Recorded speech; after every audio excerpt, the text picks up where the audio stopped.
সকল ইউটিউব বন্ধুদের জানাই শারদীয়া প্রীতি শুভেচ্ছা ভালোবাসা আন্তরিক অভিনন্দন।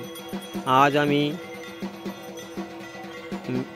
মেলাতে ঘুরতে আসলাম চকপড়ান কাটাখালী গ্রামে। আজ এখানটায় যে মায়ের অষ্টম তিথিতে মায়ের যে মহাষ্টমীতে মায়ের দর্শন করে বলে আমি এলাম, আর আপনাদেরও দর্শন করা বলে আমি এই জায়গাটা নিয়ে আসলাম। সেখানে দেখছি মায়ের আজ যে প্রচণ্ড মায়ের ভক্তবৃন্দদের সমাগম, এবং এই সমাগমের মাধ্যমে আমি যদি এখানে প্রত্যেকে লাইন দিয়ে থাকি, লাইনটা যাবে মায়েকে দর্শন করতে প্রায় 1 থেকে 2 ঘন্টা সময় লাগবে, কিন্তু আমি তা কোনো অপেক্ষা করছি না। আমি আপনাদের সঙ্গে আমি চলে যাচ্ছি আমি অন্য প্যান্ডেলে ঠাকুরকে মাকে দর্শন করার জন্য।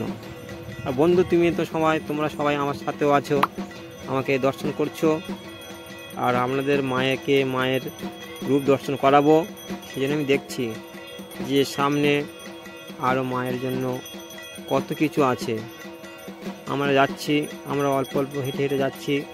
মাকে আরও 2-4টে প্যান্ডেলকে মাকে ঘুরে ঘুরে দর্শন করব।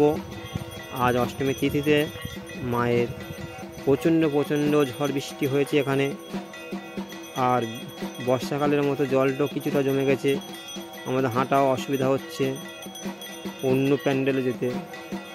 সেই জন্য প্রত্যেকে যাত্রীবৃন্দগণ ভক্তিপতি মায়ের সাথে দাঁড়িয়ে আছে, গরমও দিয়েছে। আর দর্শকবৃন্দরা তোমরাও দেখো যে কতটা ভিড়ের মাধ্যমে আমরা চলে যাচ্ছি আমাদের যে মায়ের দর্শন করা বলো। সেই মাকে দেখতে পাবো। এই যে প্যান্ডেলটা আছে চকপড়ান কাটাখালী, যে প্যান্ডেলটা ডিজে লাইটে প্যান্ডেল আছে, এই মায়ের মন্দিরে একটা দেখালাম। তবে মায়ের মন্দিরে ভিতরে প্রবেশ করতে পারলাম না, যেহেতু প্রচণ্ড ভিড় আছে, আর লাইন ছাড়া তো আমাকে তো ওরা এমনিতে মাকে দর্শন করতে দেবে না, লাইন দিতে হবে, তারপর মাকে দর্শন করতে হবে। সেই জন্য আবার আমি অন্যটায় চলে গেলাম, দেখছি মাকে অন্য প্যান্ডেলে যাওয়ার জন্য। আর কিছুটা প্রায় 1 মাইল দূরেতে সেই মাকে দর্শন করব।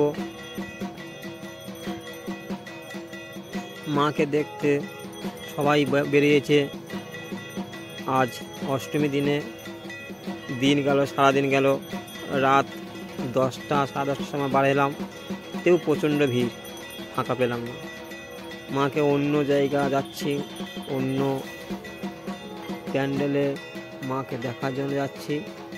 আর বন্ধু তোমাদেরও দেখাবো, চলুন আমার সাথে একসাথে যাই, দেখতে থাকো মাকে কোন রূপে কী রূপ দেখা যায়।